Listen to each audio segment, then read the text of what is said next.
أرسله بالحق بشيرا ونذيرا وداعيا إلى الله بإذنه وسراجا منيرا صلى الله عليه وسلم تسليما كثيرا كثيرا أما بعد أعوذ بالله من الشيطان الرجيم بسم الله الرحمن الرحيم قال الله تبارك وتعالى في القرآن المجيد والفرقان الحميد لقد من الله على المؤمنين إذ بعث فيهم رسولا من أنفسهم يتلو عليهم آياته ويزكيهم ويعلمهم الكتاب والحكمة وإن كانوا من قبل لفي ضلال مبين.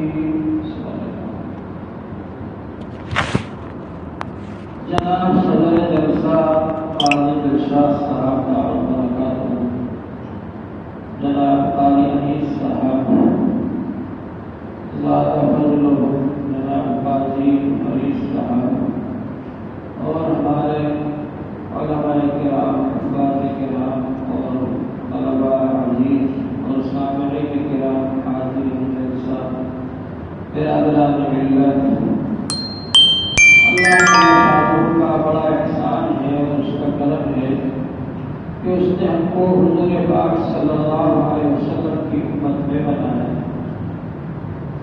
یہ اللہ تعالیٰ کا بڑا احسان ہے. اللہ جل شانہ نے حضور پاک صلی اللہ علیہ وسلم کو اس وقت نبی بنا دیا تھا جبکہ آدم علیہ السلام مٹی اور پانی کے درمیان تھے. كنت نبيا وآدم بين الماء والطين. اس لیے حضور صلی اللہ علیہ وسلم اس لحاظ سے اول النبیین بھی اور بھیجنے کے اعتبار سے آخر میں بھیجا حضور صلی اللہ علیہ وسلم کو. اس لیے آپ خاتم النبیین، آخری نبی. اللہ جل شانہ نے جتنے انبیاء علیہ السلام پہلے بھیجے ان سب سے وعدہ کیا کہ تم میرے نبی کی، نبی آخر الزماں کی پیشے گوئی کرنا، تائید کرنا اور ان پر ایمان لانے کی اپنی امتوں کو تلقین کرنا کہ اگر تمہارے رہتے ہوئے وہ آ جائیں تو تم ان پر ایمان لاؤ. اور پچھلی کتابوں کے اندر بھی حضور صلی اللہ علیہ وسلم کی پیشن گوئیاں موجود ہیں. جتنے بھی مصلحین آئے، جتنے بھی اپنے اپنے مذہب کے پیشوا آئے، انہوں نے یہ پیشن گوئی فرمائی کہ آخر میں نبی آخر الزماں حضرت محمد صلی اللہ علیہ وسلم تشریف لانے والے. اور آسمانی کتابیں جو نازل ہوئی ان کے اندر بھی حضور صلی اللہ علیہ وسلم کے بارے میں پیشن گوئیاں کی گئی کہ حضور صلی اللہ علیہ وسلم آخر میں تشریف لانے والے ہیں. حضور پاک صلی اللہ علیہ وسلم کے بارے میں تورات کے اندر پیشن گوئی موجود ہے اور انجیل کے اندر بھی پیشن گوئی موجود ہے اور ہمارے برادران وطن کی کتابوں کے اندر بھی، ویدوں میں بھی پیشن گوئی موجود ہے حضور صلی اللہ علیہ وسلم کے بارے میں کہ آپ تشریف لانے والے ہیں. اور جب آپ تشریف لائے تو اللہ تبارک و تعالی نے ایسے حالات پیش فرمائے، بتائے، بنائے کہ جن کے ذریعے سے معلوم ہو جائے کہ جو ہستی تشریف لا رہی ہے کوئی معمولی ہستی نہیں. چنانچہ حضرت آمنہ رضی اللہ عنہا آپ کی والدہ محترمہ کہتی ہے کہ حضور صلی اللہ علیہ وسلم کی پیدائش کے وقت میں نے دیکھا کہ میرے اندر سے ایک نور نکل رہا ہے اور جو ملک شام تک پھیل رہا ہے. یہ اس بات کی طرف اشارہ تھا کہ حضور صلی اللہ علیہ وسلم کی ہدایت اور حضور صلی اللہ علیہ وسلم کا لایا ہوا دین ملک شام تک پھیل جائے. اور حضور صلی اللہ علیہ وسلم کی پیدائش کے وقت کسرا جو بہت بڑا بادشاہ تھا ایران کا، اس کے محل کے 14 کنگرے گر گئے۔ اس سے معلوم ہوا کہ اب اس کا زوال ہو جائے گا، اس کی تہذیب، اس کا مذہب ختم ہو جائے گا۔ جو کہ آتش پرست لوگ تھے، آگ کی پوجا کیا کرتے تھے، اس کے لیے انہوں نے آگ جلا رکھی تھی اور وہ آگ بھی بجھ گئی۔ تو اللہ تبارک و تعالیٰ نے ایسے حالات ظاہر فرمائے جس سے معلوم ہو کہ حضور صلی اللہ علیہ وسلم جو تشریف لا رہے ہیں، ان کا آنا بہت بڑا واقعہ ہے۔ چنانچہ جب حضور پاک صلی اللہ علیہ وسلم تشریف لائے اس دنیا کے اندر، تو ساری دنیا میں ظلم و ستم پھیلا ہوا تھا، گمراہی پھیلی ہوئی تھی، برائیاں پھیلی ہوئی تھی، بے حیائیاں پھیلی ہوئی تھی، اور حضور صلی اللہ علیہ وسلم کی جہاں پیدائش ہوئی ملک عرب، وہاں پر زیادہ ہی گمراہیاں پھیلی ہوئی تھی، تاکہ وہ لوگ جو زیادہ مستحق ہیں ہدایت کے، ان کو صحیح کیا جائے، درست کیا جائے، تو ان کے ذریعے سے پھر سب جگہ ہدایت پھیلے۔ اللہ تبارک و تعالیٰ نے ان کے بارے میں فرمایا ما انذر آباؤہم، ان کے پاس پہلے کوئی نبی نہیں آیا۔ بنی اسرائیل میں ہزاروں نبی آئے، اور بنی اسماعیل میں اسماعیل علیہ السلام سے لے کر حضور صلی اللہ علیہ وسلم تک کوئی نبی نہیں آئے۔ تو ما انذر آباؤہم، ان کے پاس کوئی نبی ہی نہیں آئے، ان کو کوئی ڈرانے والے ہی نہیں آئے۔ ایسے حالات میں جبکہ عرب کے لوگ لکھنا پڑھنا بھی نہیں جانتے تھے، پورے ملک عرب کے اندر کل 16-17 آدمی لکھنا پڑھنا جانتے تھے، اور جہالت پر فخر کیا کرتے تھے۔ ہمارے یہاں اگر کسی کو جاہل کہہ دو تو آستین چلا کر لڑنے کے لیے کھڑا ہو جائے گا، اس کو جاہل سمجھتے ہو؟ جاہل ہو گئے، کتنا ہی جاہل ہو، ان پڑھ ہو، لیکن اگر اس سے جاہل کہہ دو تو لڑائی کرنے کو تیار ہو جائے گا۔ لیکن عرب کے لوگ جاہل ہونے پر فخر کرتے تھے۔ ایک عربی کا شاعر کہتا ہے الا لا يجهل احد علينا فنجهل فوق جهل الجاهلين، اگر کوئی ہم سے جہالت کا برتاؤ کرے گا ہم اس سے بھی بڑی جہالت بتلائیں گے، جہالت میں بھی ہم مقابلہ کریں گے، اور اگر کوئی ہمارے سامنے جہالت کو ظاہر کرے گا ہم اس سے بھی بڑی جہالت بتلائیں گے۔ فنجهل فوق جهل الجاهلين، تو جہاں پر جہالت پر فخر کیا جاتا ہو، جہاں پر لڑائی جھگڑے پر فخر کیا جاتا ہو، جب ان کی مجلسیں منعقد ہوتی تھی تو اس بات پر فخر کرتے تھے کہ میرے باپ نے اتنوں کو قتل کر دیا اور اتنوں کو مار ڈالا اور اتنی عورتوں کے ساتھ زنا کیا، اس بات پر وہ لوگ فخر کیا کرتے تھے۔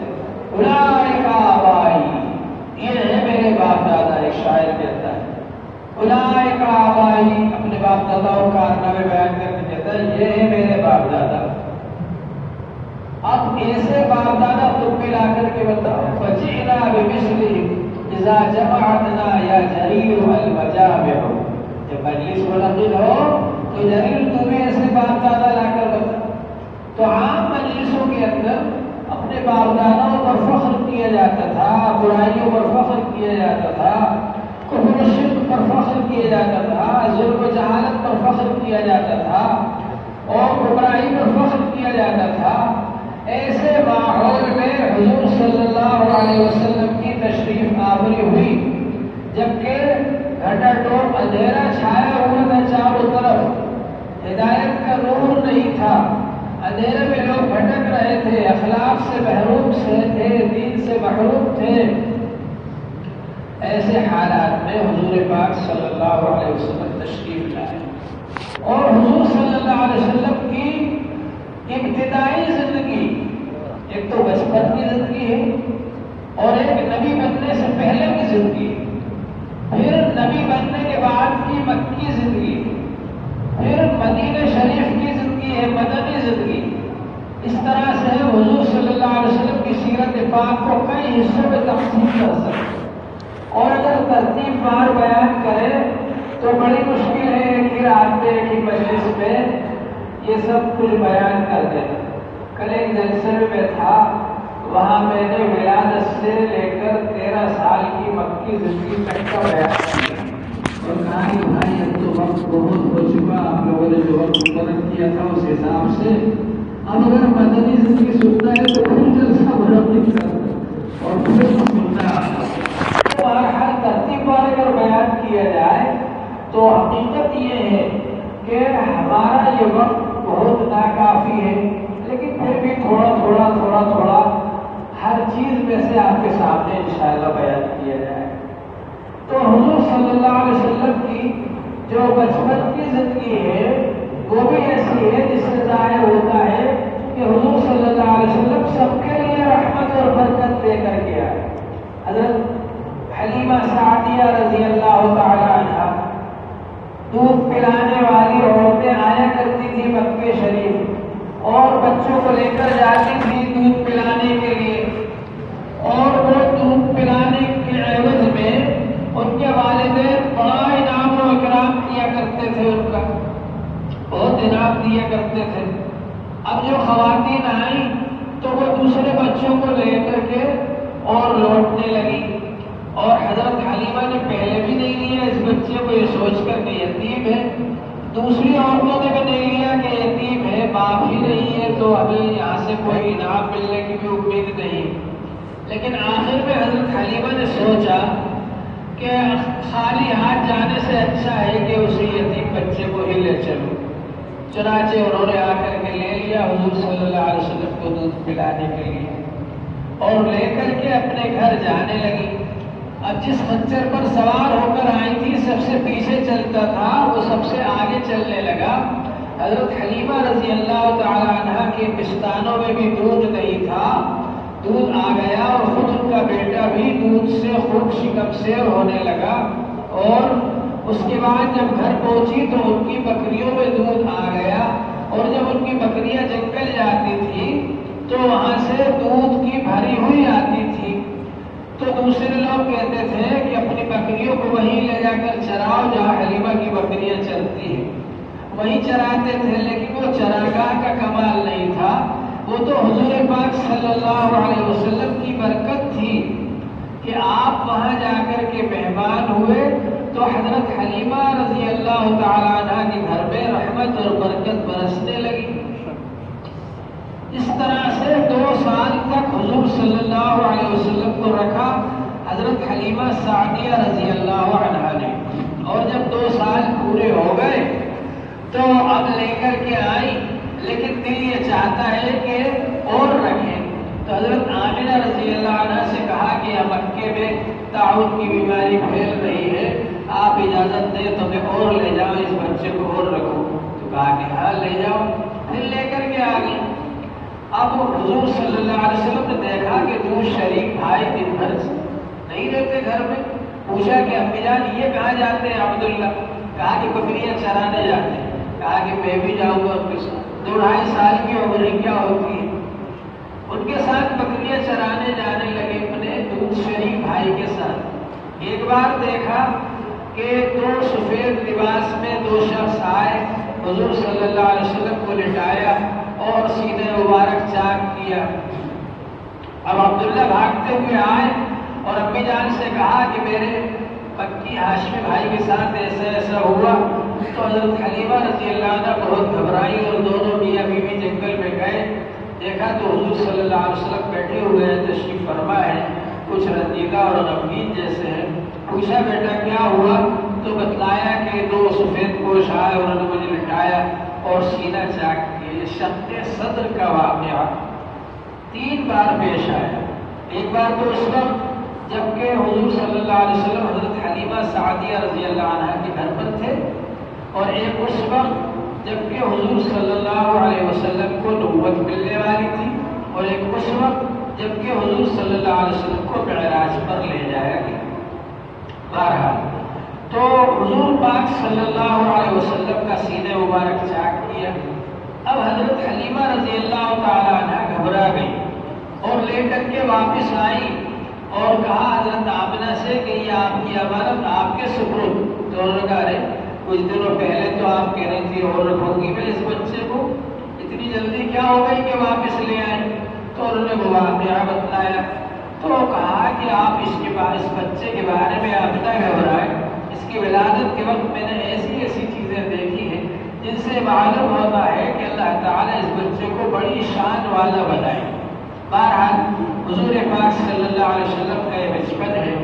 اب جب آپ بڑے ہوتے ہیں، حضرت آمنہ رضی اللہ تعالیٰ عنہ کے پاس آپ رہ رہے ہیں، 6 سال کی عمر آپ کی ہوتی ہے کہ حضرت آمنہ رضی اللہ عنہ کا انتقال ہو جاتا ہے، اور اس کے بعد دادا عبد المطلب کو لا کر ایمن سپرد کرتی ہیں، کیونکہ حضرت آمنہ کا مائکہ تھا مدینہ شریف میں، ابوا ایک جگہ ہے وہاں پر مائکہ تھا، وہاں وہ ملنے گئی ہوئی تھی، وہاں انتقال ہوا ان کا، تو وہاں سے ایمن جو حضرت عبداللہ کی باندی تھی وہ آپ کو لے کر کے آئی اور لا کر کے دادا کے سپرد کیا۔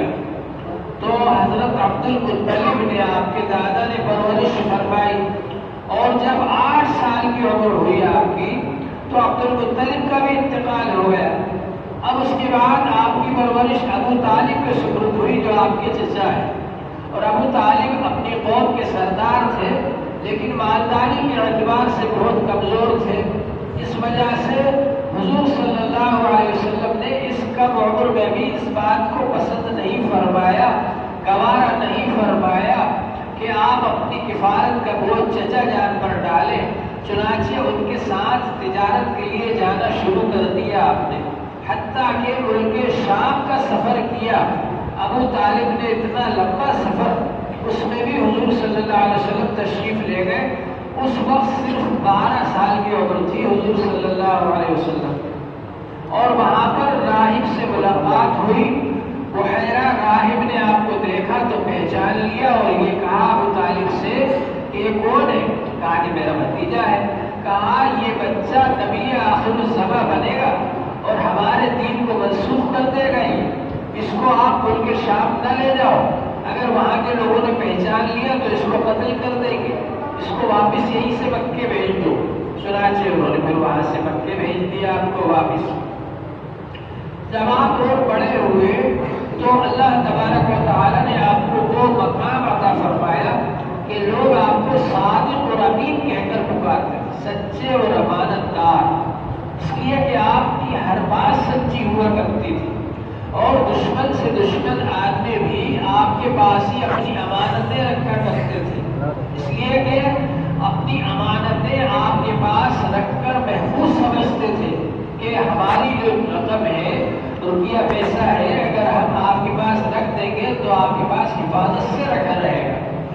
چنانچہ حضور پاک صلی اللہ علیہ وسلم نبی بننے سے پہلے ہی صادق اور امین کے لقب سے مشہور ہو گئے تھے، بہت کم لوگ آپ کو نام سے پکارتے تھے، ورنہ صادق اور امین کہہ کر پکارتے تھے۔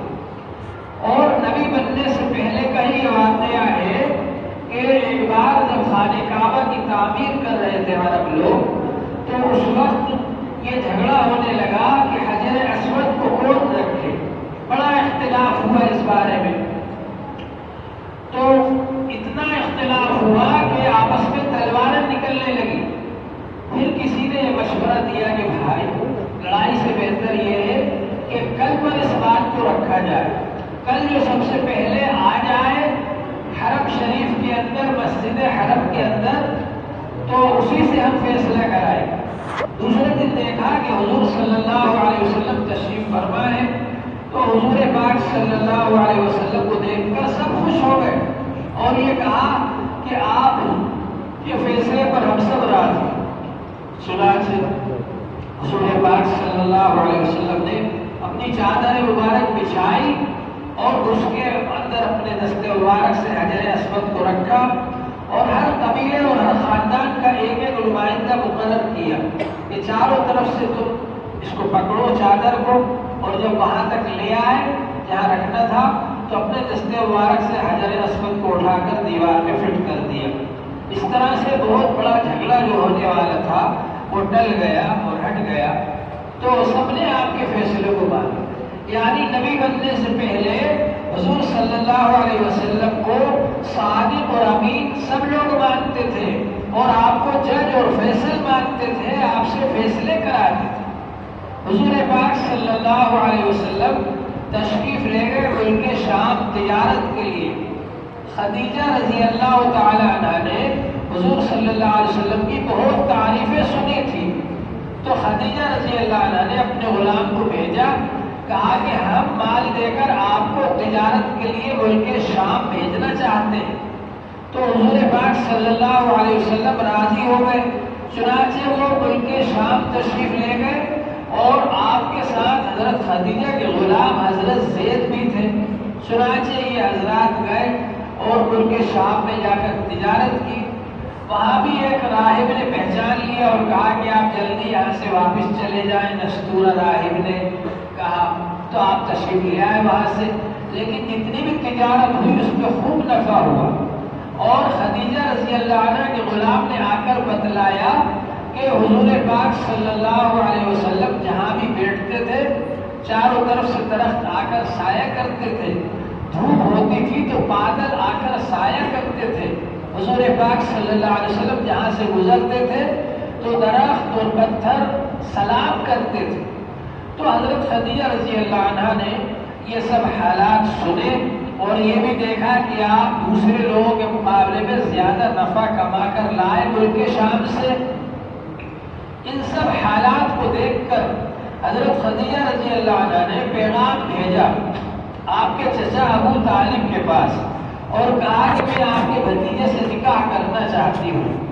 حالانکہ اس وقت ابو طالب کو جب پیغام بھیجا تو خدیجہ رضی اللہ تعالی عنہ کی عمر 40 سال تھی، اور وہ اس سے پہلے 2 شوہروں سے بیوہ ہو چکی تھی اور ان کے اولاد بھی تھی۔ لیکن جب ان کا پیغام آیا تو حضور پاک صلی اللہ علیہ وسلم نے قبول کر لیا، اور ابو طالب نے خطبہ نکاح پڑھا اور اس میں حضور پاک صلی اللہ علیہ وسلم کی شان اور شوکت کو اور آپ کے پاکیزہ اخلاق کو اور آپ کے کمالات کو بیان کیا۔ بہرحال نکاح ہو گیا اور حضرت خدیجہ رضی اللہ تعالی عنہ آپ کی شریک حیات بن گئی۔ جب حضرت خدیجہ رضی اللہ عنہ آپ کے نکاح میں آ گئی تو اس کے بعد آپ کے دل کے اندر تنہا رہنے کی محبت پیدا ہوئی۔ حبب الی الخلا، تنہا رہنا پسند آنے لگا۔ چنانچہ آپ کئی دن کا کھانا لے کر غار حرا میں چلے جاتے اور وہاں اعتکاف کرتے، وہاں اللہ کی طرف دھیان لگا کر بیٹھے رہتے۔ اس طرح سے کئی دن تک آپ اعتکاف فرماتے تھے غار حرا میں۔ اس کا مقصد یہ تھا کہ آپ کی پوری توجہ اللہ تعالی کی طرف ہو جائے، اور اسی موقع پر جب کہ آپ غار حرا میں تشریف فرما تھے، حضرت جبرائیل علیہ السلام ظاہر ہوئے۔ جبرائیل علیہ السلام کو پہلی بار دیکھا حضور صلی اللہ علیہ وسلم۔ ہم لوگ تو کسی جن کو بھی نہیں دیکھ سکتے، جن کو دیکھ کر بھی بہت سے لوگ بے ہوش ہو جاتے، بہت سے ختم ہو جاتے، تو فرشتے کو کیا دیکھیں گے جو کہ جن سے بہت زیادہ طاقتور اور تمام فرشتوں کے سردار حضرت جبرائیل علیہ السلام، دوسرے فرشتوں کے تو 2 پر ہیں اور جبرائیل علیہ السلام کے 600 پر ہیں، اور ان کی طاقت کا اندازہ اس بات سے لگائیے کہ اللہ جل شانہ نے جب لوط علیہ السلام کے قوم کو ہلاک کرنا چاہا تو جبرائیل علیہ السلام سے کہا کہ پوری بستی کو اوپر اٹھا کر نیچے پٹک دو، تو جبرائیل علیہ السلام نے اپنے 600 پروں میں سے صرف ایک پر کھولا اور اس کا ایک کنارہ زمین کے ایک کنارے پر لگایا، تو اتنا اوپر اٹھ گئی پوری بستی کہ آسمان والوں کو ان کی چیخ و پکار سنائی دینے لگی، اور پھر اس پوری بستی کو پلٹ دیا، سب کے سب ہلاک ہو گئے۔ تو کتنی طاقت ہے جبرائیل علیہ السلام کے اندر۔ تو جبرائیل علیہ السلام کو پہلی بار دیکھا حضور صلی اللہ علیہ وسلم نے، یہ تو ان کے ہی دل مردے کی بات تھی کہ انہوں نے برداشت کر لیا، دوسرا تو کوئی برداشت بھی نہیں کر پاتا۔ بہرحال جبرائیل علیہ السلام ظاہر ہوئے، انہوں نے کہا اقرا پڑھیے۔ آپ نے کہا ما انا بقاری، میں نے تو نہیں پڑھا، میں پڑھا لکھا نہیں ہوں۔ کیونکہ حالات ہی ایسے رہے. پہلی بات تو عرب پورے ملک عرب میں کچھ 16-17 آدمی لکھنا پڑھنا جانتے تھے. پورے ملک میں رواج نہیں تھا تعلیم کا. پھر اگر وہاں اسکول بھی ہوتا، کالج بھی ہوتا، مدرسہ بھی ہوتا، تو حضور صلی اللہ علیہ وسلم کی زندگی کے حالات ایسے رہے کہ آپ نہ مدرسے میں جا سکتے تھے نہ اسکول میں جا سکتے تھے. اس لیے کہ والد صاحب کا انتقال آپ کی پیدائش سے پہلے ہو گیا.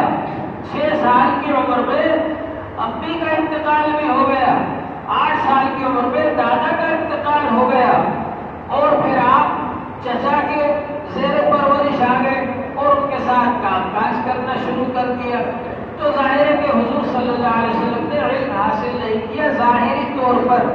اور اللہ تعالیٰ یہ چاہتے تھے کہ دنیا میں کوئی آپ کا استاد نہ ہو. اور اللہ تعالیٰ یہ چاہتے تھے کہ آپ پڑھے لکھے نہیں امی رہیں، تاکہ جب قرآن پاک نازل ہو تو کوئی یہ نہ کہہ سکے کہ انہوں نے خود بنا لیا. چنانچہ آپ نے کہا کہ میں تو پڑھا لکھا نہیں ہوں. تو جبرائیل علیہ السلام نے سینے سے لگا کر دبایا. پھر کہا اقرا پڑھیے.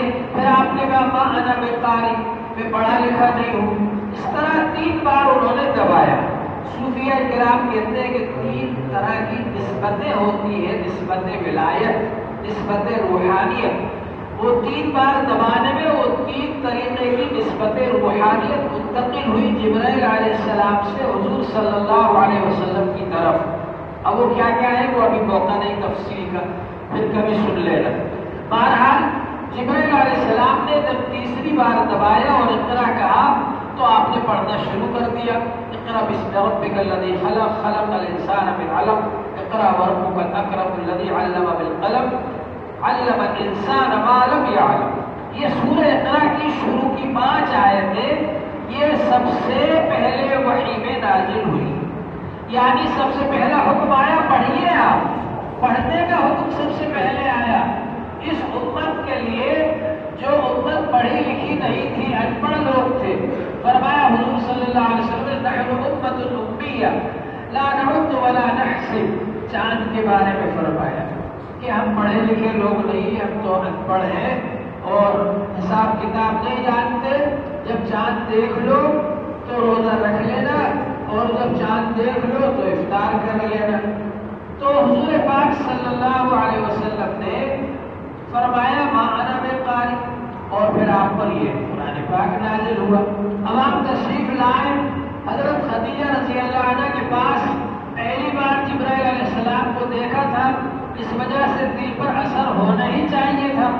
تو آپ نے حضرت خدیجہ سے کہا کہ میرے اوپر بہت اثر ہو رہا ہے، میرا دل گھبرا رہا ہے اور مجھے اندیشہ ہے کہ میں کہیں ختم نہ ہو جاؤں.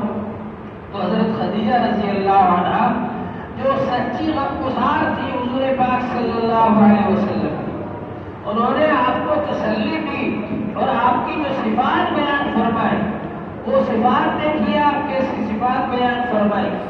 نبی بننے سے پہلے کیا کیا صفات تھی حضور صلی اللہ علیہ وسلم کے اندر. حضرت خدیجہ رضی اللہ عنہ نے کہا کلا واللہ، ہرگز نہیں، خدا کی قسم، لن یخزیک اللہ، اللہ آپ کو ہرگز رسوا نہیں کرے گا. کیوں؟ انک تحمل الکلب، آپ تو بہت جو آدمی نادار ہے، مالدار نہیں ہے، غریب ہے، آپ اس کا بوجھ اٹھاتے ہیں. تحمل الکلب وتکسب المعدوم، اور محروم آدمی، نادار آدمی جس کے پاس مال و دولت نہیں ہے اس کو آپ مال دیتے ہیں. اور تعین علی نوائب الحق، آپ آفتوں اور مصیبتوں کے وقت لوگوں کی پریشانیوں میں کام آتے ہیں. کوئی زلزلہ آ گیا، کہیں سیلاب آ گیا، کہیں قحط آ گیا، خدا نہ کرے، آپ جا کر ان کی مدد کرتے ہیں. تو ایسا ہرگز نہیں ہوگا. اور تقریر سے آپ مہمان نوازی کرتے ہیں. یہ سب صفات حضور صلی اللہ علیہ وسلم کی حضرت خدیجہ رضی اللہ عنہ نے بتلائی.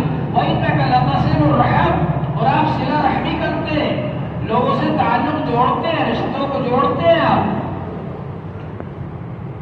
حضور پاک صلی اللہ علیہ وسلم کو تسلی دی خدیجہ رضی اللہ تعالیٰ. اور اس کے بعد ورقہ بن نوفل کے پاس آپ کو لے کر کے گئی.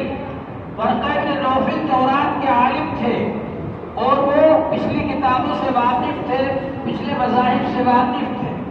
ورقہ بن نوفل نے کہا یہ وہی ناموس وہی فرشتہ ہے جو موسیٰ علیہ السلام کے پاس آیا کرتا تھا، اور ایک وقت وہ آئے گا کہ آپ کی قوم آپ کو مکے سے نکالے گی، کاش کہ وہ اس وقت طاقتور ہوتا تو میں آپ کی مدد کرتا۔ حضور صلی اللہ علیہ وسلم کو بڑا تعجب ہوا، نبی بنائے جانے سے پہلے آپ کی اتنا مقام، اتنی عظمت کہ سب لوگ آپ کو صادق اور امین کہہ رہے ہیں، آپ سے فیصلے کروا رہے ہیں، تو آپ کو تعجب ہوا۔ فرمایا ابا بخرجیہ ہو، کیا یہ لوگ مجھے نکال دیں گے؟ تو ورقہ نے کہا کہ ہاں، آپ سے پہلے جو بھی نبی آئے حق کا پیغام لے کر اور انہوں نے دین حق کو پھیلانا چاہا، ان کے ساتھ ان کی امتوں نے یہی برتاؤ کیا۔ بہرحال حضور پاک صلی اللہ علیہ وسلم تشریف لیا، کچھ دنوں تک وحی رکی رہی، پھر اس کے بعد وحی آئی۔ حضور پاک صلی اللہ علیہ وسلم تبلیغ کرتے رہے، اپنی امت کو آہستہ آہستہ لوگ دین میں آتے رہے، اور پھر حضور صلی اللہ علیہ وسلم نے ایک جگہ مقرر فرمائی، زید بن ارقم رضی اللہ تعالیٰ عنہ کا گھر، اور وہاں پر وہ صحابہ کرام جو مسلمان ہو جاتے تھے وہ رہتے تھے، اور وہیں پر ان کی تعلیم کا انتظام ہوتا تھا۔ اس طرح سے یہ سلسلہ چلتا رہا، اور مکے میں حرم شریف میں اگر حضور صلی اللہ علیہ وسلم جا کر نماز پڑھتے تھے تو مکے والے کفار مکہ مارتے تھے، آپ کو تکلیف پہنچاتے تھے۔ جو صحابہ کرام آپ پر ایمان لے آتے تھے ان کو تکلیف پہنچاتے تھے، مارتے تھے، ایذا رسانی کرتے تھے۔ یہ سب سلسلہ چلتا رہا، اس کے باوجود حضور صلی اللہ علیہ وسلم دین کا کام کرتے رہے، دین کی تبلیغ کرتے رہے اور تعلیم دیتے رہے، حتیٰ کہ لوگوں نے دیکھا کہ یہ تو تکلیف پہنچانے سے اور مارنے سے بھی باز نہیں آ رہے ہیں، تو آپ کے چچا ابو طالب سے کہا کہ آپ ان کی حمایت کرنا چھوڑ دیجیے۔ انہوں نے کہا کہ میں حمایت کرنا نہیں چھوڑوں گا۔ تو اس کے بعد ان لوگوں نے بائیکاٹ کیا۔ شعب ابی طالب کے اندر حضور صلی اللہ علیہ وسلم اور آپ کے خاندان کے لوگوں کو محصور رکھا گیا، قید رکھا گیا، اور پورے مکے والوں سے کہہ دیا گیا کہ ان کو کوئی کھانے پینے کی چیز نہ دے، نہ بیچے، نہ خریدے۔ نتیجہ ہوا کہ اس گھاٹی کے اندر، ابو طالب کی گھاٹی کے اندر یہ حضرات محصور رہے، ایک دو دن نہیں 3 سال تک محصور رہے۔ پھر جب وہ عہد نامہ پھٹ گیا، خراب ہو گیا، دیمک خوردہ ہو گیا، تب جا کر کے وہ عہد نامہ ختم ہوا، اور پھر یہ لوگ وہاں سے گھاٹی سے نکلے۔ بہرحال یہ سب تکلیفیں حضور صلی اللہ علیہ وسلم کو اور صحابہ کرام کو پہنچائی گئی۔ ایک موقع پر ابو سفیان ملک روم گئے ہوئے تھے۔ روم کے بادشاہ نے جب یہ سنا کہ عرب میں ایک نبی پیدا ہوئے ہیں تو اس نے کہا اچھا دیکھو یہاں بازار میں کوئی آدمی آیا ہوا ہے تو ان کے عرب سے تجارت کر دیں، تو جایا ہی کرتے تھے لوگ۔ تو ابو سفیان اس وقت گئے ہوئے تھے، بعد میں مسلمان ہو گئے تھے۔ ابو سفیان اس وقت تک مسلمان نہیں ہوئے تھے، بلکہ کافروں کے جتنے بھی جنگ اور معرکے ہوئے ان میں زیادہ تر میں کمانڈر ابو سفیان ہی رہے۔ بہرحال ابو سفیان بھاگے ہوئے تھے، روم کے بادشاہ نے پوچھا حضور صلی اللہ علیہ وسلم کے بارے میں، بہت سی باتیں پوچھی، ان میں ایک بات یہ بھی پوچھی کہ بتلاؤ کہ جو ان پر ایمان لے آتے ہیں کیا کبھی وہ ان کے دین سے پلٹتے ہیں؟ تو ابو سفیان نے کہا نہیں، جو ان پر ایک بار ایمان لے آتا ہے ہم کتنا ہی ستائیں، کتنا ہی تکلیف پہنچائیں، کتنا ہی پریشان کریں، مگر وہ ان کے دین سے نہیں پلٹتے۔ تو روم کے بادشاہ نے کہا کذالک الایمان اذا تخالط بشاشتہ القلوب، ایمان کی بشاشت جب دلوں میں سرایت کر جاتی ہے تو یہی حال ہوتا ہے۔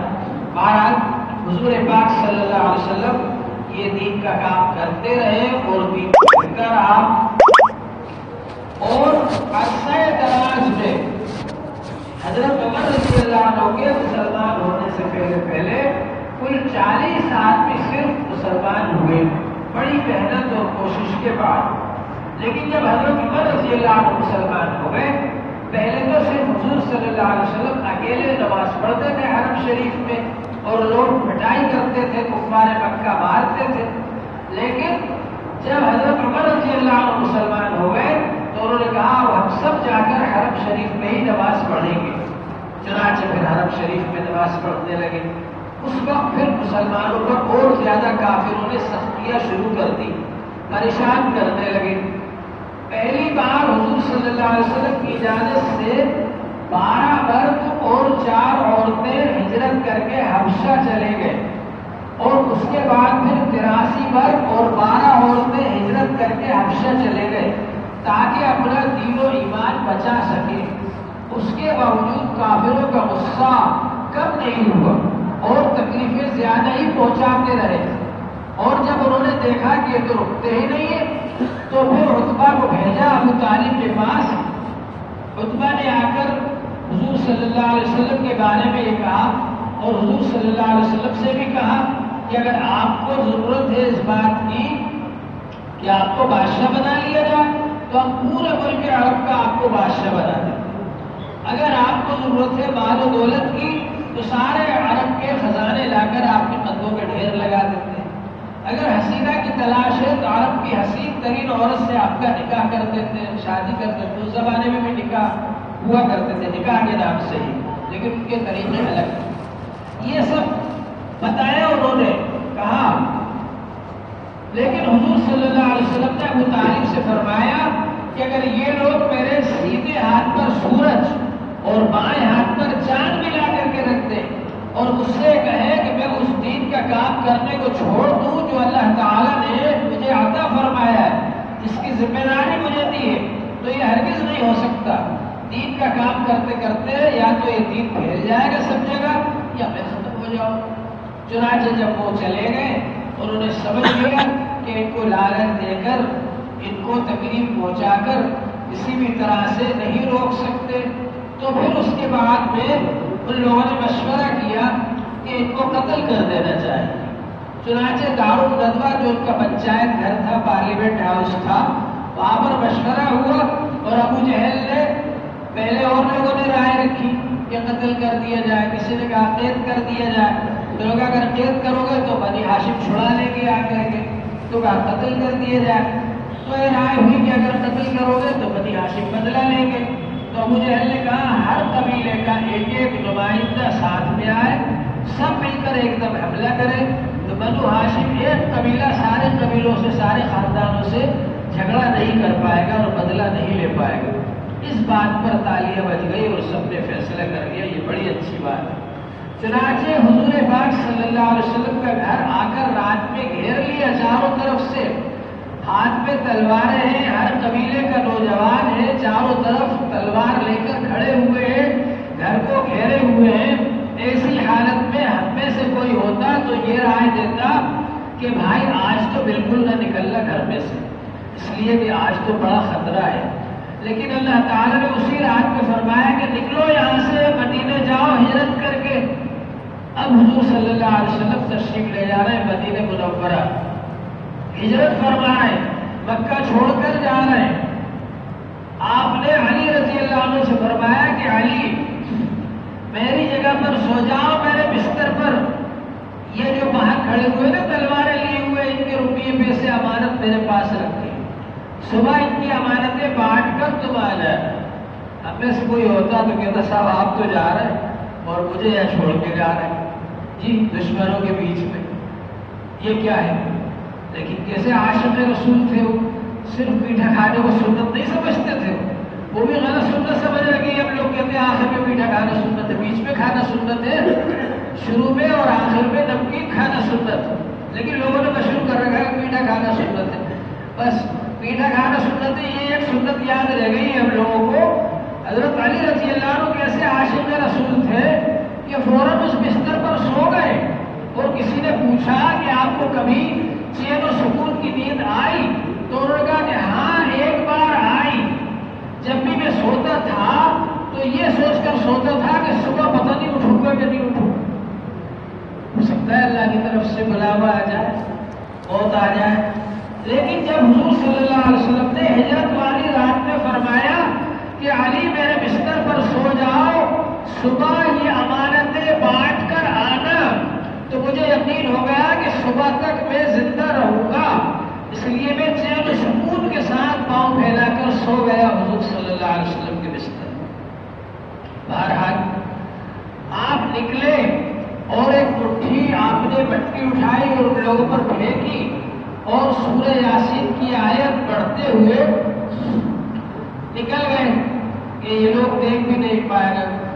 اللہ تبارک و تعالیٰ نے ان کو ایسا کر دیا کہ وہ دیکھ بھی نہیں پائے حضور صلی اللہ علیہ وسلم کو اور آپ نکل گئے وہاں سے. اب ابو بکر رضی اللہ تعالیٰ عنہ آپ کے ساتھ ہیں اور آپ تشریف لے آ رہے ہیں. غار ثور گئے. غار ثور کے اندر ایک اندھیرا گھٹ غار، اس کے اندر پہلے ابو بکر اترے اور اتر کر اس کو صاف کیا اور صاف کرنے کے بعد کپڑا پھاڑ کر ہر سوراخ میں لگایا اور آخر میں ایک سوراخ باقی رہ گیا تو اس میں اپنا انگوٹھا لگا دیا اور حضور پاک صلی اللہ علیہ وسلم سے کہا کہ آپ تشریف لے آئیے. آپ تھکے ہوئے تھے، آپ نے آرام فرمایا. ابو بکر رضی اللہ عنہ کی ران پر آپ نے اپنا سر مبارک رکھا اور آپ آرام فرما رہے. آنکھ لگ گئی، آپ کی نیند آ گئی، لیکن وہ سوراخ میں جہاں انگوٹھا لگا ہوا تھا وہاں سانپ موجود تھا. اس سانپ نے حضرت ابو بکر رضی اللہ عنہ کے انگوٹھے کو ڈس لیا. ہم میں سے کوئی ہوتا تو اٹھ کر بھاگ جاتا وہاں سے. جی ابو بکر رضی اللہ عنہ نے پاؤں کو ہلایا تک نہیں. کہیں ایسا نہ ہو کہ حضور صلی اللہ علیہ وسلم کے آرام پہ خلل آ جائے. لیکن تکلیف ہوئی تو آنکھوں سے آنسو جاری ہو گئے اور حضور پاک صلی اللہ علیہ وسلم کے چہرے انور پر ابو بکر رضی اللہ عنہ کے آنسو گرے تو حضور صلی اللہ علیہ وسلم کی آنکھ کھل گئی. پوچھا ابو بکر کیا بات ہے؟ تو انہوں نے کہا کہ اللہ کے رسول یہ سوراخ کے اندر سانپ ہے، اس نے ڈس لیا. تو حضور صلی اللہ علیہ وسلم نے اپنا لعاب مبارک دھوپ مبارک نکال کر اور اس انگوٹھے پر لگا دیا جس سے اللہ جل شانہ نے شفا عطا فرما دی. اور اسی غار کے اندر دونوں حضرات 3 دن تک ٹھہرے رہے. کفار مکہ بھی اپنی دشمنی میں کتنے کٹر تھے کہ وہ تلاش کرتے کرتے چاروں طرف ڈھونڈتے ڈھانٹتے وہاں پہنچ گئے، غار ثور کے منہ تک پہنچ گئے. لیکن اللہ جل شانہ کی قدرت کہ اللہ تعالی نے وہاں پر ایک پکڑی کو حکم دیا، اس نے جالا تن دیا اور کبوتری کو حکم دیا، اس نے آ کر گھونسلہ بنا لیا اور انڈے دے دیے. اب کفار مکہ وہاں پہنچے تو کہنے لگے اگر اس غار میں گئے ہوتے تو یہ گھونسلہ بھی باقی نہیں رہتا اور یہ جال بھی باقی نہیں رہتا، بکری کا جال، تو اس میں تو نہیں گئے. حضرت ابوبکر رضی اللہ عنہ کو لوگوں کے پیر نظر آ رہے اور وہ گھبرا رہے. کہیں ایسا نہ ہو کہ نیچے مڑ کر دیکھ لے اور حضور صلی اللہ علیہ وسلم نظر آ جائے تو وہ اندر نہ گھسائے اور حضور صلی اللہ علیہ وسلم کو لے نہ جائے پکڑ کر. اس لیے گھبرا رہے، اپنے لیے نہیں گھبرا رہے، اپنے آپ کو تو نثار کر دیا رسول پاک صلی اللہ علیہ وسلم کے لیے، حضور صلی اللہ علیہ وسلم کے لیے گھبرا ہے. تو نبی کی شان دیکھیے، نبی کا ایمان دیکھیے، نبی کا توکل دیکھیے کہ حضور پاک صلی اللہ علیہ وسلم فرماتے لا تحزن ان اللہ معنا. رنج نہ کرو ابو بکر، ہمارے ساتھ اللہ ہے، اللہ تبارک و تعالی ہمارے ساتھ ہے. اب صرف 2 نہیں ہے، تیسرا اللہ ہے ہمارے ساتھ، اللہ مدد کرے گا. چنانچہ حضرت ابوبکر رضی اللہ عنہ کو تسلی ہوئی، تشفی ہوئی. 3 دن تک یہ حضرات وہاں پر ٹھہرے رہے. اس کے بعد وہاں سے چلے.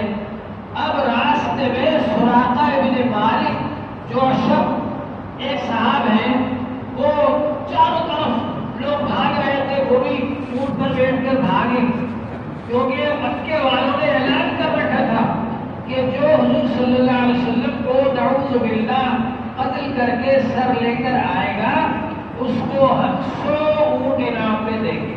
اور ایک اونٹ بھی بڑا قیمتی ہوتا تھا عرب لوگوں کے لیے، تو 100 اونٹ کسی کو مل جائے تو کتنا قیمتی ہوگا، کتنا مالدار ہو جائے گا وہ آدمی.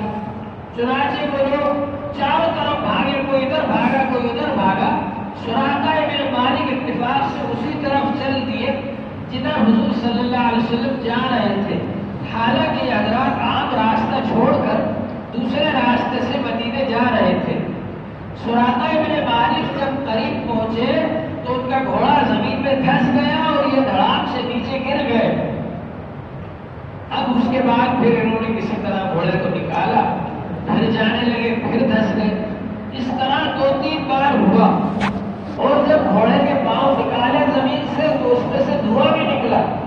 تو ان کو یقین ہو گیا کہ یہ سب اللہ کی طرف سے ہی رکاوٹ آ رہی ہے اور میں ان کا کچھ نہیں بگاڑ سکتا، اس بات کا یقین ہو گیا۔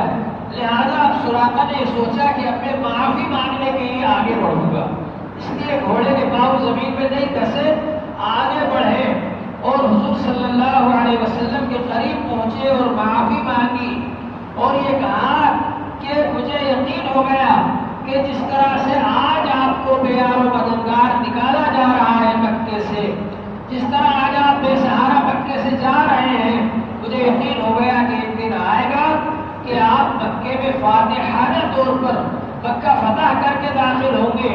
لہذا آپ مجھے امن نامہ لکھ دیں کہ جب آپ مکے میں فاتحانہ داخل ہو تو آج کا جو میرا کرتوت ہے، آج کی جو میری غلطی اور گستاخی ہے، اس پر آپ مجھ کو سزا نہ دیں۔ چنانچہ حضور صلی اللہ علیہ وسلم نے ان کو امن نامہ لکھوا کر دیا اور بلکہ یہ بھی فرمایا کہ ایک وقت وہ بھی آئے گا کہ ہمارے ماننے والے صحابہ قیصر و کسریٰ کی حکومتوں کو بھی فتح کر لیں گے اور کسریٰ جو کنگن پہنتا ہے سونے کے، وہ تمہارے ہاتھ میں ڈالے جائیں گے۔ چنانچہ حضرت عمر رضی اللہ عنہ کے دور خلافت میں جب کسریٰ کو فتح کیا گیا، کسریٰ کی حکومت کو، تو کسریٰ کے کنگن لائے گئے اور حضرت عمر رضی اللہ عنہ کے حکم سے وہ سراقہ کے ہاتھوں میں ڈالے گئے اور حضرت عمر نے فرمایا سراقہ سونا پہننا مردوں کے لیے جائز نہیں ہے، یہ تو حضور صلی اللہ علیہ وسلم کی پیشن گوئی پورا کرنے کے لیے تمہارے ہاتھوں میں ڈال دیے، اب یہ کنگن تم اتار کر اپنی عورتوں میں سے کسی کو پہنا دینا، گھر کی خواتین۔ بہرحال حضور پاک صلی اللہ علیہ وسلم مدینہ منورہ تشریف لے گئے۔ مدینے والے روزانہ آ کر کے انتظار کرتے تھے، مدینے کے باہر آ کر ودا گھاٹیوں کے پاس آ کر انتظار کرتے تھے کب آ رہے ہیں، کب آ رہے ہیں، کب آ رہے ہیں۔ اب جب ان کو معلوم ہوا کہ آپ تشریف لا رہے ہیں تو باہر آ کر سب نے خوشیاں منائی، کرانے پڑے۔ حضور صلی اللہ علیہ وسلم تشریف لائے اور ہر شخص بھی چاہتا ہے کہ آپ میرے گھر آ کر کے ٹھہرے، ہر شخص کی نگاہیں فرش راہ ہے۔ حضور پاک صلی اللہ علیہ وسلم نے اپنی اونٹنی مبارک کو چھوڑ دیا، فرمایا کہ جس کے گھر جا کر بیٹھ جائے گی میں اسی کے گھر ٹھہروں گا۔ چنانچہ وہ اونٹنی جا کر کے ابو ایوب انصاری رضی اللہ عنہ کے گھر کے سامنے بیٹھ گئی۔ حضرت ابو ایوب انصاری رضی اللہ عنہ آپ کے میزبان بنے۔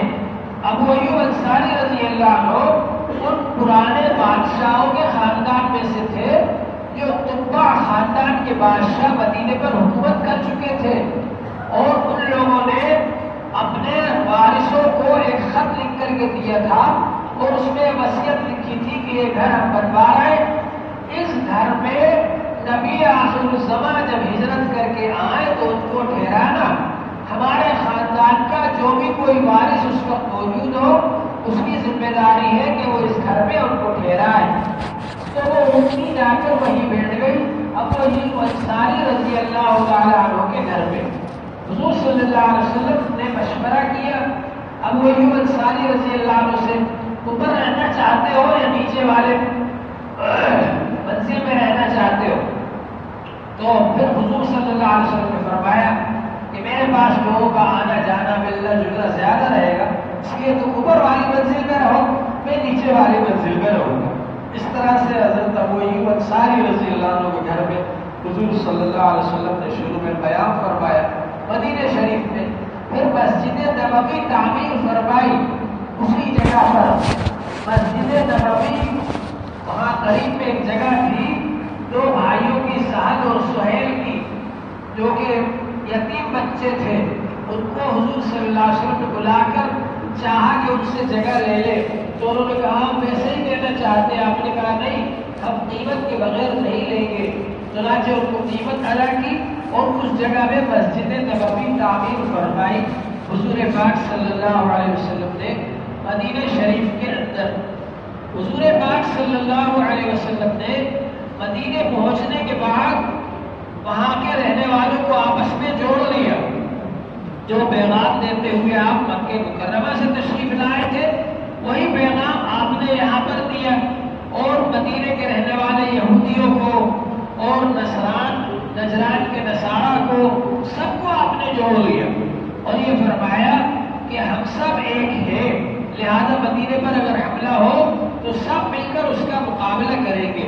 اس طرح سے حضور صلی اللہ علیہ وسلم نے مدینہ منورہ پہنچنے کے بعد ایک حکومت قائم فرما لی، ایک اسلامی ریاست بنا لی آپ نے، اور سب کو اس کے اندر جوڑ لیا، یہودیوں کو بھی، عیسائیوں کو بھی اور مسلمانوں کو بھی، سب اس کے اندر جڑے ہوئے تھے۔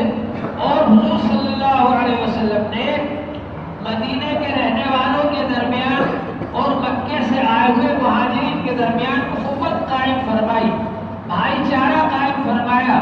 ایک انصاری ایک مہاجر، ایک انصاری ایک مہاجر، آپس میں بھائی بھائی بنا دیا سب۔ آج ہم سگے بھائی کو میراث کا حصہ دینے کے لیے تیار نہیں۔ کسی کے والد کا انتقال ہو جائے تو بڑا بھائی یہ سوچتا ہے کہ پورے مال پر میں قبضہ کروں، چھوٹے بھائی بہنوں کو حصہ دینے کے لیے تیار، سگے بھائی بہنوں کو۔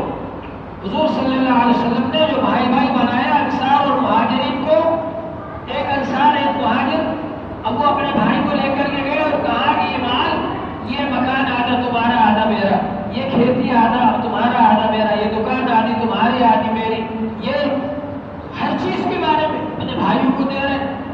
لیکن وہ بھی تو آخر صحابی تھے، حضور صلی اللہ علیہ وسلم کے تربیت یافتہ تھے، انہوں نے کہا بھائی یہ سب آپ کو مبارک ہو، ہمیں تو بازار کا راستہ بتا دو، ہم تجارت کریں گے، اللہ برکت دے گی۔ تو حضور صلی اللہ علیہ وسلم نے بھائی چارہ قائم فرمایا۔ اسی طرح سے حضور پاک صلی اللہ علیہ وسلم نے مدرسہ صحبہ قائم فرمایا وہاں پر، جہاں کے صحابہ کرام بیٹھ کر تعلیم حاصل کرتے تھے۔ حضور صلی اللہ علیہ وسلم نے تزکیہ فرمایا صحابہ کرام کا۔ اللہ تعالیٰ نے جو حضور صلی اللہ علیہ وسلم کے کام بتائے وہ کیا ہے؟ یتلو علیہم آیاتہ، قرآن پاک کی آیتوں کو تلاوت کر کے سناتے ہیں۔ وَيُعَلِّمُهُمُ الْكِتَابَ وَالْحِکْمَةَ، اور کتاب اور حکمت کی تعلیم دیتے ہیں۔ اور یُزَکِّیہِم، جب کتاب اور حکمت کی تعلیم دی جائے گی تو انسان گناہوں سے پاک ہوگا، برائیوں سے بچے گا، برائیوں سے پاک ہوگا۔ تو تزکیہ ہی اصل مقصد ہے تعلیم کا۔ اس لیے کئی بار یزکیم پہلے آیا ہے، کئی بار یزکیم بعد میں آیا ہے۔ یہ آیت کئی جگہوں پر آئی ہے مختلف انداز سے، مختلف طریقوں سے۔ جہاں یزکیم پہلے آیا ہے کیونکہ اصل مقصد تزکیہ ہی ہے، اس لیے یزکیم پہلے آیا۔ کئی بار یعلمہم الکتاب والحکمت پہلے آیا اور یزکیم بعد میں آیا۔ بہرحال حضور صلی اللہ علیہ وسلم کے ایک کام تھے کہ آپ قرآن پاک کی آیتوں کو تلاوت کر کے سناتے تھے۔ حضور صلی اللہ علیہ وسلم قرآن پاک کی تعلیم دیتے تھے۔ حضور صلی اللہ علیہ وسلم تزکیہ فرماتے تھے، گناہوں سے پاک فرماتے تھے، اور یہ کام آپ نے انجام دیا۔ ایمانداری سکھائی صحابہ کرام کو، بے حیائی سے بچایا، حیا سکھائی، اخلاق سکھائے حضور صلی اللہ علیہ وسلم نے، تہذیب سکھائی، مہذب بنایا لوگوں کو۔ اور اس طرح سے 23 سال کے مختصر سے عرصے کے اندر ایک بڑی جماعت 1.25 لاکھ صحابہ کرام کو تعلیم دے کر اور تربیت کر کے حضور صلی اللہ علیہ وسلم نے اس امت کے سامنے پیش فرمایا کہ وہ صحابہ کرام جہاں بھی گئے، جس ملک میں گئے اور جس جگہ پر گئے، وہاں کے لوگوں نے ان کے اخلاق کا لوہا مانا، ان کی تہذیب کا لوہا مانا، ان کے اعمال کا لوہا مانا، ان کے اخلاص کا لوہا مانا، ان کے ایثار کا لوہا مانا۔ اور اس طرح سے وہ لوگ جو کہ پہلے ایک دوسرے کے خون کے پیاسے تھے، ایک دوسرے پر جانے نثار کرنے والے بن گئے، جو کہ پہلے ایک دوسرے سے جھگڑا کیا کرتے تھے، ایک دوسرے کو امن پہنچانے والے، امن سے رکھنے والے اور ایک دوسرے کے ساتھ رحم کرنے والے بن گئے۔ حضور پاک صلی اللہ علیہ وسلم نے ایسی تعلیم فرمائی ان صحابہ کرام کی۔ تو یہ جو ہم یہ خوشی مناتے ہیں کہ حضور پاک صلی اللہ علیہ وسلم تشریف لائے، تو آپ کیا دے کر کے گئے؟ ایک تو کہ آپ تشریف لائے، اب جب تشریف لائے آپ کو دے کر کیا گئے؟ حضور صلی اللہ جو چیز دے کر گئے اس کی حفاظت کرنا، اس کو حفاظت سے رکھنا وہ ہم سب کی ذمہ داری ہے۔ لہذا یہ دین جو حضور صلی اللہ علیہ وسلم دے کر کے گئے ہیں، اس دین کی حفاظت کرنا ہم سب کی ذمہ داری ہے۔ چنانچہ حضور صلی اللہ علیہ وسلم کی جب وفات ہوئی تو اس موقع پر کیسے عاشق رسول تھے صحابہ کرام، اپنی جانوں کو آپ کے لیے قربان کرتے تھے، کیسے عاشق رسول تھے، ان کو کتنی تکلیف ہوئی ہوگی۔ حضور صلی اللہ علیہ وسلم کی جب وفات ہوئی تو حضرت عثمان رضی اللہ عنہ بیٹھے ہوئے، لوگ گزر رہے ہیں، سلام کر رہے ہیں، ان کو پتہ ہی نہیں کہ سلام کر رہے ہیں۔ عمر رضی اللہ عنہ نے جا کر حضرت ابوبکر سے شکایت کی کہ میں عثمان کے پاس سے گزرا، ان کو سلام کیا، انہوں نے جواب نہیں دیا، کہیں وہ ناراض تو نہیں۔ ابوبکر رضی اللہ عنہ آئے اور پوچھا کہ عمر گزرے تمہارے پاس سے اور انہوں نے سلام کیا، آپ نے جواب نہیں دیا سلام کا؟ تو انہوں نے کہا مجھے پتہ ہی نہیں کب گزرے کب سلام۔ یہ حال ہو گیا صحابہ کرام۔ حضرت عمر رضی اللہ عنہ تلوار لے کر میدان میں آ گئے اور یہ فرمایا جو شخص یہ کہے گا کہ حضور صلی اللہ علیہ وسلم کی وفات ہو گئی، اس کا سر قلم کر دوں گا۔ اب کون کہے ان کے سامنے کہ حضور صلی اللہ علیہ وسلم کی وفات ہو گئی؟ ابوبکر رضی اللہ عنہ آئے اور کہا عمر تلوار رکھ دو، اور سب صحابہ کو منبر کے پاس جمع کیا اور خطبہ پڑھا، اور اس خطبے میں آیت پاک پڑھی وما محمد الا رسول افإن مات أو قتل انقلبتم على أعقابكم وما محمد الا رسول قد خلت من قبله الرسل افإن مات أو قتل انقلبتم على أعقابكم۔ یہ آیت جنگ احد میں نازل ہوئی تھی، جبکہ کافروں نے مشہور کر دیا تھا کہ حضور صلی اللہ علیہ وسلم کو شہید کر دیا گیا، نعوذ باللہ۔ اور صحابہ کرام سراسیمگی کی حالت میں کہ اب جب حضور ہی نہیں رہے تو اب ہم کیا کریں گے، وہاں سے جانے لگے میدان جنگ سے۔ ایسے وقت میں اللہ جل شانہ نے یہ آیت پاک نازل فرمائی تھی جنگ احد کے موقع پر، جس کو پڑھا حضرت ابوبکر رضی اللہ عنہ نے ممبر پر چڑھ کر، تو حضرت عمر رضی اللہ عنہ پر سناٹا طاری ہو گیا اور کہنے لگے ارے میں سمجھا کہ آیت آج ہی نازل ہوئی ہے۔ اور اس کے بعد پھر ابوبکر رضی اللہ عنہ نے خطبہ دیا کہ حضور صلی اللہ علیہ وسلم کی وفات ہو چکی ہے۔ من کان یعبد محمدا فإن محمدا قد مات۔ جو شخص محمد صلی اللہ علیہ وسلم کی عبادت کرتا ہو وہ جان لے کہ محمد صلی اللہ علیہ وسلم دنیا سے چلے گئے۔ ومن کان یعبد اللہ فإن اللہ حی لا يموت۔ اور جو اللہ کی عبادت کرتا ہو جان لے کہ اللہ زندہ ہے اور ہمیشہ زندہ رہے گا۔ یعنی حضرت محمد صلی اللہ علیہ وسلم ہمارا تعلق اللہ سے جوڑ کر گئے۔ حضرت محمد صلی اللہ علیہ وسلم ہم کو ایک زندہ دین دے کر کے گئے اور ہماری ذمہ داری ہے کہ ہم اس دین کو زندہ رکھیں۔ چنانچہ ابوبکر رضی اللہ عنہ نے امیر بننے کے بعد یہ اعلان کیا کہ ایُنقص الدین وانا حی، کیا یہ ہو سکتا ہے کہ میرے زندہ رہتے ہوئے دین میں ذرا سی بھی کمی آ جائے؟ جن لوگوں نے زکات دینے سے انکار کر دیا تھا، فرمایا کہ اگر وہ جانور دیا کرتے تھے زکات میں اور اس کے گلے میں رسی باندھ کر دیتے تھے، اگر کوئی وہ رسی نہیں دے گا آج اس سے بھی میں جہاد کروں گا۔ حضرت ابوبکر رضی اللہ تعالیٰ عنہ نے اس طرح سے دین کو سنبھالا، جو لوگ دین سے پلٹ رہے تھے ان کو بلایا، اور اللہ تبارک و تعالیٰ نے حضرت ابوبکر رضی اللہ تعالیٰ عنہ کو یہ جرأت اور ہمت پہلے عطا فرمائی۔ تو یہ شان صدیقی ہے، حضرت ابوبکر رضی اللہ تعالیٰ عنہ کی شان صدیقی ہے۔ صدیق کا یہ مقام ہوتا ہے کہ وہ دین کو قائم رکھتا ہے، باقی رکھتا ہے اور اس میں کمی نہیں آنے دیتا۔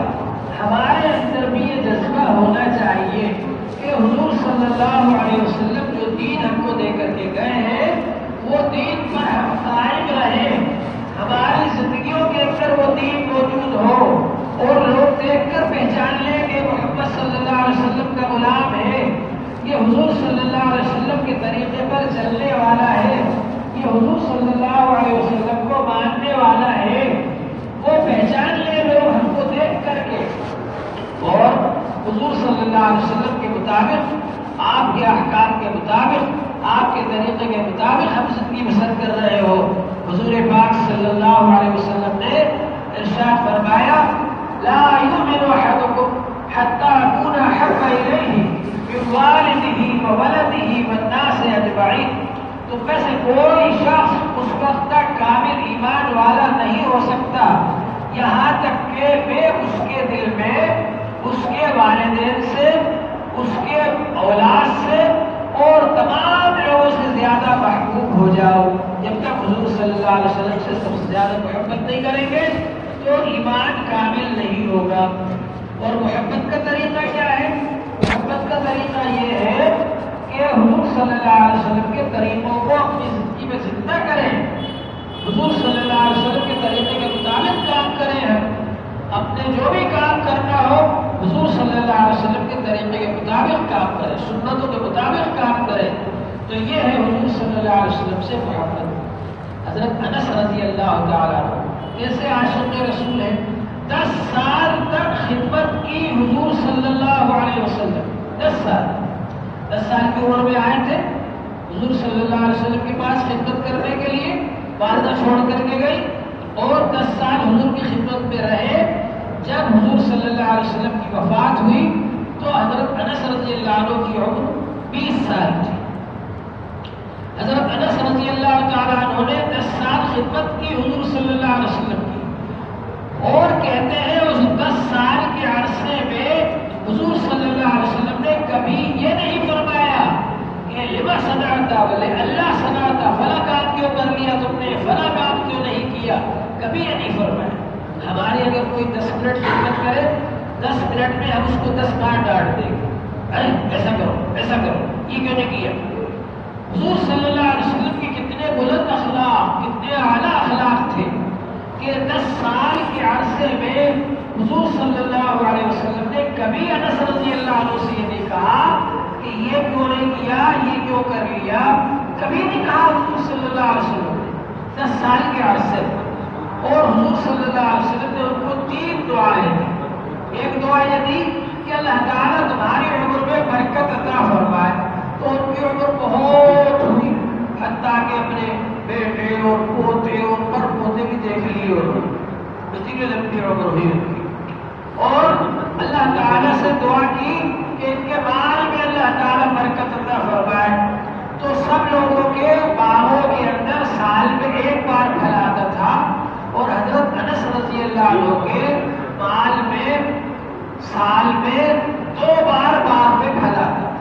اتنی برکت عطا فرمائی اللہ تبارک و تعالیٰ، اور فرمایا کہ اولاد میں اللہ تعالیٰ برکت عطا فرمائے۔ تو اتنی برکت ہوئی، فرماتے ہیں کہ میرے بیٹے پوتے پر پوتے یہ وہ سب ملا کر کے 300 کے قریب میں نے اپنے ہاتھ سے دفن کیا، اتنی برکت ہوئی۔ تو یہ حضور صلی اللہ علیہ وسلم کی خدمت کی برکت۔ ایک بار حضور صلی اللہ علیہ وسلم نے بڑے پیارے انداز میں انس رضی اللہ عنہ سے ایک بات کہی، وہ میں آپ کو سنانا چاہتا ہوں۔ بڑے پیارے انداز میں فرمایا، یا بنیا، اے پیارے بیٹے، لو قدرت ان تصبح وتمسي وليس في قلبك غش لأحد فافعل۔ اے پیارے بیٹے، اگر تو ایسی زندگی گزار سکتا ہو کہ صبح شام ایسی زندگی گزارے کہ تیرے دل میں کسی کے بارے میں کینہ کپٹ نہ ہو، تو تو ایسی زندگی گزار۔ فرمایا حضور صلی اللہ علیہ وسلم نے، وَذَلِكَ مِن سُنَّتِ، یہ ہے میری سنت۔ میری سنت یہ ہے کہ لوگوں کے ساتھ ایسی زندگی گزارو، کسی کے بارے میں اپنے دل میں کینہ کپٹ کھوٹ کچھ نہ رہو، یہ ہے میری سنت۔ اور فرمایا ومن احب سنتی فقد احبنی، جس نے میرے طریقوں سے محبت کی اس نے مجھ سے محبت کی۔ ومن احبنی کان معی فی الجنہ، اور جس نے مجھ سے محبت کی وہ میرے ساتھ جنت میں ہوگا۔ رہنا چاہتے ہو نا جنت میں؟ جی ارے بھائی جنت میں جانا چاہتے ہو نہیں چاہتے ہو؟ کہاں رہنا چاہتے ہو جنت میں، کس جگہ؟ حضور صلی اللہ علیہ وسلم کے ساتھ جنت الفردوس میں جو سب سے اعلیٰ درجے کی جنت ہے، اس کا کیا طریقہ ہے؟ آسان طریقہ کہ حضور صلی اللہ علیہ وسلم کی سنتوں کے مطابق عمل کرنا، سب کو اپنے سے اچھا سمجھنا،